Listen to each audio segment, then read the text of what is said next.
ಕೂಡ ಅವರಿಗೆಲ್ಲ ಕೂಡ ನಮಸ್ಕರಿಸುತ್ತಾ ಈ ದಿನ ಪ್ರತಿ ವರ್ಷದಂತೆ ನಮ್ಮನ್ನ ಈ ಆವಣಿ ಜಾತ್ರೆಗೆ ನಮ್ಮನ್ನ ಕರೆದಿರ್ತಕ್ಕಂಥ ನಮ್ಮ ಆವಣಿ ವಿಜಯಣ್ಣ ಆಗಿರ್ಬೋದು, ನಮ್ಮ ಡಾಕ್ಟರ್ ನವೀನ್ ಅಣ್ಣ ಆಗಿರ್ಬೋದು, ನಮ್ಮ ಸುಬ್ರಹ್ಮಣ್ಯ ಆಗಿರ್ಬೋದು, ಇಲ್ಲಿ ಎಲ್ಲ ರಮೇಶ್ ಅಣ್ಣ ಆಗಿರ್ಬೋದು, ಎಲ್ಲರೂ ಪರಿಚಯ ಇದೆ. ಎಲ್ಲರೂ ಅನ್ಯತಾ ಭಾವಿಸ್ಬೇಡಿ, ಎಲ್ಲರೂ ಕೂಡ ಕರೀತಾರೆ. ಪ್ರತಿ ವರ್ಷ ಕೂಡ ನಮ್ಮನ್ನ ಕರೆದು ಇಷ್ಟೆಲ್ಲ ಗೌರವವಾಗಿ ಅವರೆಲ್ಲ ಕೂಡ ನಡ್ಸ್ಕೊಂಡು ಹೋಗ್ತಾರೆ.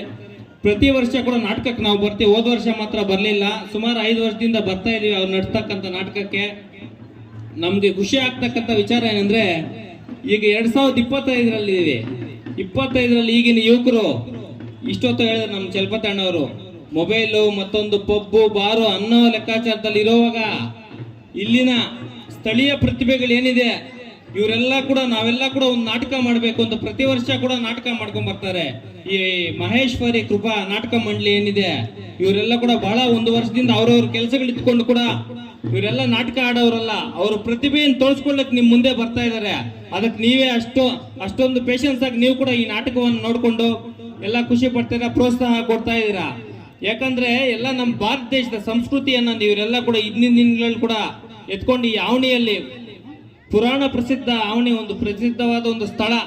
ಆವಣಿ ಜಾತ್ರೆ ಪ್ರತಿ ವರ್ಷ ಲಕ್ಷಾಂತರ ಜನ ಬರ್ತಕ್ಕಂಥ ಒಂದು ಸ್ಥಳ. ಈ ಸ್ಥಳದಲ್ಲಿ ಇಂಥ ನಮ್ಮ ಪರಂಪರೆಯನ್ನು ಉಳಿಸ್ಕೊಂಡು ಹೋಗ್ತಾ ಇರ, ಅದಕ್ಕೆ ಬಹಳಷ್ಟು ಖುಷಿ ಆಗ್ತದೆ. ಅದಕ್ಕೆ ಮುಖ್ಯ ಕಾರಣಕ್ಕೆ ನಮ್ಮನ್ನು ಪ್ರತಿ ವರ್ಷ ಕೂಡ ಇಲ್ಲಿಗೆ ಕರ್ತಾ ಇರ್ತಕ್ಕಂಥದ್ದು ನಮ್ಮ ಆವಣಿ ವಿಜಯಕುಮಾರ್ ಗ್ರಾಮ ಪಂಚಾಯತಿ ಸದಸ್ಯರು, ಅದೇ ರೀತಿ ನಮ್ಮ ಆವಣಿ ಡಾಕ್ಟರ್ ಅವರು ಪ್ರತಿ ವರ್ಷ ಕೂಡ ಅವ್ರ ಮನೆ ಕರೆದು ನಮ್ಗೆಲ್ಲ ಕೂಡ ಊಟ ಮಾಡ್ಕೊಂಡು ಹೋಗಿ ಅಂತ ಹೇಳ್ಬಿಟ್ಟು ಊಟ ಪ್ರತಿ ವರ್ಷ ಕೂಡ ಅವ್ರ ಮನೆಯಲ್ಲಿ ಇಡ್ತಾರೆ. ಅವ್ರಿಗೆಲ್ಲ ಕೂಡ ಆವಣಿ ರಾಮಲಿಂಗೇಶ್ವರ ಒಳ್ಳೇದ್ ಮಾಡ್ಲಿ, ಅವರೆಲ್ಲ ಕನಸುಗಳು ಏನಾದ್ರು ಇದ್ರು ಕೂಡ ಅವ್ರಿಗೆಲ್ಲ ಈಡೇರ್ಲಿ. ಅವ್ರನ್ನೆಲ್ಲ ಕೂಡ ಉತ್ತಮವಾಗಿ ನಾವೆಲ್ಲ ಕೂಡ ಅಂತ ವ್ಯಕ್ತಿಗಳನ್ನೆಲ್ಲ ಕೂಡ ನಾವೆಲ್ಲ ಕೂಡ ಪ್ರೋತ್ಸಾಹ ಮಾಡಬೇಕಾಗ್ತದೆ. ಮುಂದಿನ ದಿನಗಳ ಅವಕಾಶ ಬಂದಾಗ ಅಂತ ವ್ಯಕ್ತಿಗಳಿಂದ ನಾವೆಲ್ಲ ಕೂಡ ಇರ್ಬೇಕಾಗ್ತದೆ. ಈ ವೇದಿಕೆಯಲ್ಲಿ ಇರ್ತಕ್ಕಂಥ ವ್ಯಕ್ತಿಗಳು ಕೂಡ, ಇಲ್ಲಿ ಇರ್ತಕ್ಕಂಥ ಲೀಡರ್ ಕೂಡ ಇವತ್ತು ಪಕ್ಷಾತೀತವಾಗಿ ಅವ್ರಿಗೋಸ್ಕರ ಬಂದಿದ್ದಾರೆ. ಬಿಜೆಪಿ ಅವರಾಗಿರ್ಬೋದು, ಕಾಂಗ್ರೆಸ್ ಆಗಿರ್ಬೋದು, JDS ಎಲ್ಲ ಪಕ್ಷದವರು ಅವ್ರ ಹಿಂದೆ ಇದ್ದಾರೆ. ಯಾಕಂದ್ರೆ ಅವ್ರು ಒಂದು ಒಳ್ಳೆ ವ್ಯಕ್ತಿ. ಅಂತ ವ್ಯಕ್ತಿ ನಾವೆಲ್ಲ ಪ್ರೋತ್ಸಾಹ ಮಾಡಬೇಕು.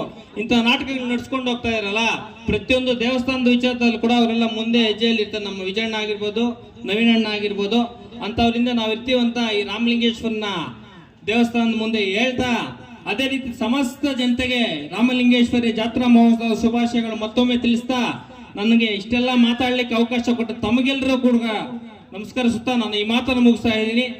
ಜೈ ಹಿಂದ್, ಜೈ ಭಾರತ್ ಮಾತೆ.